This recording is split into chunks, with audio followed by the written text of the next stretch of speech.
Hello guys, என்னோடய பேர் Bharat. So FMG pass பண்ணதுக்கப்புறமேட்டு டெல்லிக்கு போய் எப்படி பாசிங் சர்டிஃபிகேட் கலெக்ட் பண்ணுறது அப்படின்ற ஒரு வீடியோ தான் அது. ஸோ நான் 2 days பிஃபோர் தான் போய் என்பிலேருந்து என்னுடைய எஃப்எம்ஜி பாசிங் சர்டிஃபிகேட் கலெக்ட் பண்ணிட்டு வந்தேன். ஸோ என்னோடய எக்ஸ்பீரியன்ஸை உங்களுக்கு ஷேர் பண்ணி ஒரு கைடன்ஸ் மாதிரி ஒரு வீடியோ போடலான்றக்கான ஒரு வீடியோ தான் அது. வீடியோ உங்களுக்கு பிடிச்சிருந்தா லைக், ஷேர் அண்ட் சப்ஸ்கிரைப் பண்ணிக்கோங்க. So let's get start the video guys.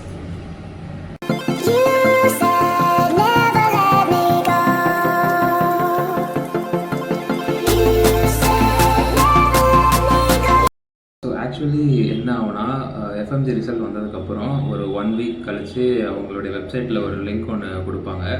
என்னென்னா என்ட்ரி ஸ்லிப்பை டவுன்லோட் பண்ணுறதுக்கான ஒரு லிங்க்கு யூஸ்வலாக. ஸோ அந்த லிங்க்கில் தான் வந்து நம்ம என்ன டேட் வரணும், என்ன டைம் வரணும், அண்ட் வந்து ஸ்டேஷன் போகணும், அது கொண்டு எல்லாமே வந்து அதில் தான் இருக்கும். ஸோ இப்போ என்ன ஆச்சுன்னா, எங்கள் காலேஜுக்கு லைக் சைபீரியன் ஸ்டேட் மெடிக்கல் யூனிவர்சிட்டிக்கு அவங்க கொடுத்த அலாட் பண்ண டேட் வந்து 30th March. அண்ட் வந்து அவங்க ஃபெப்ரவரியில் மிடில் ஸ்டார்ட் பண்ணி April 6 வரைக்கும் தான் வந்து ஷெட்யூல் பண்ணி வச்சுருக்காங்க இந்த மாதிரி பாசிங் சர்டிஃபிகேட்டை டிஸ்ட்ரிபியூட் பண்ணுறதுக்கு. ஸோ இந்த வீடியோ வந்து ஆக்சுவலி வந்து இப்போ போகிறவங்களுக்கு பெருசாக யூஸ்ஃபுல்லாக இருக்காது. ஏன்னா முடியவே போகுது, April 6 வந்து டிஸ்ட்ரிபியூஷன் பண்ணுறது முடியுது பாசிங் சர்டிஃபிகேட். ஸோ ப்ராபப்ளி இந்த வீடியோ வந்து அடுத்த வாட்டி ஜூன் எக்ஸாமில் முடிச்சுட்டு போகிறவங்களுக்கு இந்த வீடியோ மேபி யூஸ்ஃபுல்லாக இருக்கலாம். ஸோ எப்படி ட்ராவல் பண்ணுறது அப்படின்றதுக்கு முன்னாடி ஃபஸ்ட்டு உள்ளே என்பிஏக்கு போகிறதுக்கு என்னென்ன டாக்குமெண்ட்ஸ் நமக்கு தேவை, அண்ட் உள்ளே போயிட்டு என்பிஏ என்னெல்லாம் பண்ணுவாங்க அப்படின்றத பற்றி ஃபஸ்ட்டு பார்க்கலாம். ஸோ என்னென்ன டாக்குமெண்ட்ஸ்லாம் தேவை அப்படின்னா, ஃபர்ஸ்ட் ஆஃப் ஆல் வந்து அட்மிட் கார்டு வந்து நம்ம எக்ஸாமில் யூஸ் பண்ணோம்ல, அந்த அட்மிட் கார்டே வந்து எடுத்துக்கோங்க, அதுதான் வந்து ப்ரிஃபர் பண்ணுவாங்க. அதுக்கப்புறமேட்டு வந்து என்ட்ரி ஸ்லிப், அது நம்ம வந்து ஒரு டவுன்லோட் பண்ணியிருப்போம், அதை கலர் ஜெராக்ஸ் போட்டுக்கோங்க. போட்டுட்டு செல்ஃப் டிக்ளரேஷன் ஒன்று பின்னாடி இருக்கும், அதை வந்து ஃபில் பண்ணிக்கோங்க.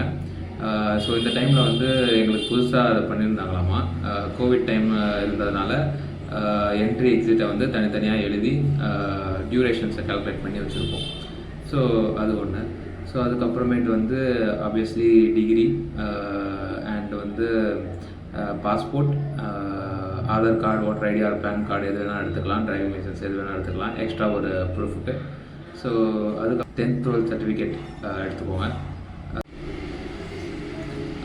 அப்புறம் வந்து எம்சிஐயோடைய எலிஜிபிலிட்டி சர்டிஃபிகேட், உங்களுக்கு அப்போ நீட் யூஜி கன்ஃபார்மாக இருந்துச்சுன்னா அந்த நீட் யூஜி சர்டிஃபிகேட் அண்ட் அது கூட வந்து கம்யூனிட்டி சர்டிஃபிகேட் வந்து மஸ்ட்டாக எடுத்துக்கணும். ஸோ அதுக்கப்புறமேட்டு வந்து இதெல்லாம் கம்பல்சரி. அடிஷ்னலாக என்னெல்லாம் எடுத்துக்கணும் அப்படின்னா, community certificate, birth certificate, admission letter, எல்லாம் என்ன சொல்லுவாங்கன்னா இருக்கிற உங்களுடைய எல்லா ஒரிஜினல் டாக்குமெண்ட்ஸும் எடுத்துக்கோங்க, தேவைப்பட்டால் கொடுக்குற மாதிரி. ஸோ நான் வந்து 2 ஃபைல் எடுத்துகிட்டு போனேன். ஒன்று வந்து வெறும் என்ட்ரி ஸ்லிப்பில் இருக்கிறது மட்டும் ஒரு ஃபைலில் போட்டு வச்சுருந்தேன், அண்ட் வந்து 2வதுல வந்து இந்த மாதிரி அடிஷ்னல் டாக்குமெண்ட்ஸ் எல்லாம் வச்சுருந்தேன். ஸோ ஒரு ஃபைல்ஸ் தான் நான் யூஸ் பண்ணனே மொத்தமாக. அந்த என்ட்ரி ஸ்லிப்பில் என்ன சொல்லியிருக்காங்களோ எனக்கு அது மட்டும் தான் கேட்டாங்க, அதை தாண்டி எக்ஸ்ட்ரா எதுவுமே கேட்கல. ஸோ இப்போ வந்து நம்ம என்பிஏ ஆஃபீஸ் உள்ள போனோன்னு என்ன நடக்கும் அப்படின்னா, ஃபர்ஸ்ட் ஆஃப் ஆல் வந்து என்ன பண்ணுவாங்கன்னா என்ட்ரி ஸ்லிப் செக் பண்ணுவாங்க. என்ட்ரி ஸ்லிப்பை செக் பண்ணிவிட்டு நம்மளை உள்ளே அலோவ் பண்ணுவாங்க. அதுக்கப்புறம் சானிடேஷன் அண்ட் டெம்பரேச்சர் பார்த்துட்டு டென்ட்டு மாதிரி இருக்கும். ஸோ அந்த டென்ட்டுள்ள போனோன்னா கேபினெட்ஸ் இருக்கும், ABCDE வரைக்கும் இருக்கும். ஸோ அதில் வந்து நமக்கு என்ன ஸ்டேஷன் சொல்லியிருக்காங்களோ அதுக்கு நேராக சேர் இருக்கும், அதில் உட்காந்துக்கணும். ஸோ அதுக்கப்புறம் அவங்க கூப்பிட்டோன்னே நம்ம உள்ளே போயிட்டு நம்மளுடைய அட்மிட் கார்டும், என்ட்ரி ஸ்லிப்பும், பாஸ்போர்ட்டும், ஆதார் கார்டும் கொடுப்போம். ஸோ அங்கே தான் வந்து சில பேசிக் கொஸ்டின்ஸ்லாம் கேட்பாங்க. லைக் எங்கே போய் எக்ஸாம் எழுதுனீங்க, எந்த யூனிவர்சிட்டியில் படிச்சிங்க, எந்த இயர் போனீங்க, இந்த மாதிரி பேசிக் கொஸ்டின்ஸ்லாம் கேட்பாங்க. அது பேசிக் ரூல்ஸ் அவங்க கேட்கணுங்கிறது. ஸோ அதை கேட்பாங்க.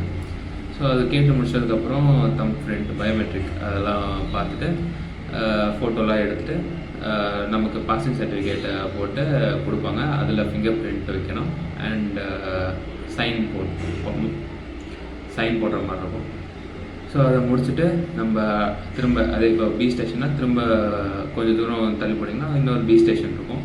ஸோ அங்கே போயிட்டு அவங்க தான் வந்து நம்மளுடைய டிகிரி சர்டிஃபிகேட்லாம் கேட்பாங்க, எம்சிஏ சர்டிஃபிகேட்லாம் கேட்பாங்க. ஸோ அதெல்லாம் கொடுக்கணும். கொடுத்துட்டு அவங்க பார்த்துட்டு நமக்கு வந்து இந்த மாதிரி அவங்க ஒரு சைன் வாங்குவாங்க. ஸோ சைன் போட்டதுக்கப்புறம் அதுக்கு ஆப்போசிட்லேயே ஒரு 10 மினிட்ஸ் நம்ம வெயிட் பண்ணுற மாதிரி இருக்கும். அங்கே காஃபி தருவாங்க, சில பேருக்கு வந்து சமோசாலாம் கொடுத்தேன்னு சொன்னாங்க.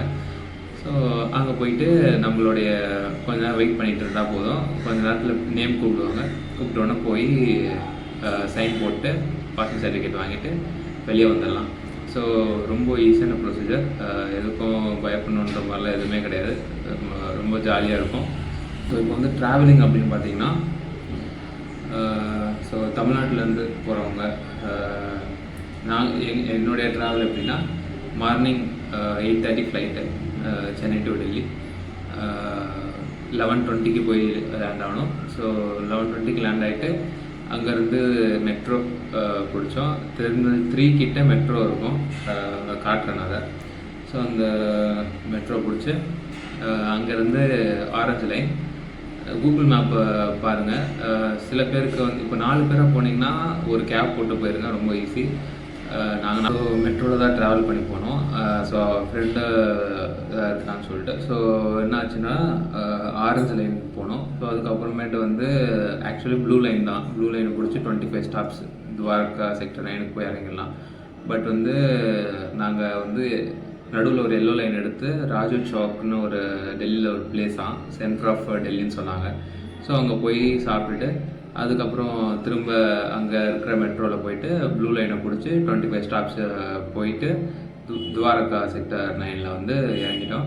ஸோ நீங்கள் சிங்கிளாக போனால் மெட்ரோவில் போகலாம். ஒரு 4 பேர், ஒரு 3 பேராக போனால் கேப்லேயே போயிடுங்க. ஒரு 500 to 600 கிட்ட போகிறோம்னு நினைக்கிறேன். ஊபரில் அவ்வளோ காமிச்சிச்சு. ஸோ அதுக்கப்புறமேட்டு வந்து துவாரகா செக்டர் 9ல் வந்து இறங்கிட்டோம். ஸோ நீங்கள் சிங்கிள்னு உடனே கூகுள் மேப் காட்டுற வழியிலே போங்க. நீங்கள் போகும்போதே நிறைய நேஷ்னல் ஹைவேஸோடைய ஆஃபீஸ்லாம் வந்து இருக்கும் அங்கே தான். ஸோ அப்படியே போனீங்கன்னா ஒரு மெயின் ரோடு வரும். அதை கிராஸ் பண்ண உடனே போட்டிருக்கோம் நேஷ்னல் என்பின்னு போட்டு ஏரோ மார்க் போட்டிருக்கோம். ஸோ அது உள்ளே நேராக போனீங்கன்னா அதுதான் என்பி. அங்கே நேராக போனாலே என்பி தான் இருக்கும். ஸோ அவ்வளோதான். அதுக்கப்புறம் உள்ளே போயிட்டு நான் சொன்ன ப்ரொசீஜராக நடக்கும். ஒரு மேக்ஸிமம் 1 hour தான். முடிச்சுட்டு வெளியே வந்த உடனே அங்கேருந்து நீங்கள் டெர்மினல் 1 or 3 எதுவாக இருந்தாலும் ஓகே தான். ஜஸ்ட் வந்து ஒரு கேப் போட்டுருங்க. ஒரு 200 to 300 தான் காமிக்கும். ஒரு கேப் போட்டிங்கன்னா ஏர்போர்ட்டில் வந்து டேரெக்டாக இறக்கி விட்ருவாங்க. ஸோ நாங்கள் வந்து ஒரே நாளில் தான் காலையில் போயிட்டு காலை 8:30க்கு ஃப்ளைட்டு, 11:20க்கு லேண்ட் ஆனோம். Night 10 o'clock flight, 1 o'clock land ஆகிட்டோம். ஸோ சென்னையில். ஸோ ரொம்ப சிம்பிளான, பெருசாக எங்கேயும் ரூம் எல்லாம் அந்த மாதிரிலாம் எதுவுமே எடுக்கல. ஒரே நாளில் முடிச்சுட்டு வந்துட்டோம். ஸோ செல்ஃப் டிக்ளரேஷன் ஃபில் பண்ணுறதுக்கு உங்களுக்கு வீடியோ வேணுன்னா கமெண்ட்டில் சொல்லுங்கள், போடுறேன். ஸோ இந்த வீடியோ உங்களுக்கு பிடிச்சிருந்தா லைக், ஷேர் அண்ட் சப்ஸ்கிரைப் பண்ணிக்கோங்க. பாய்.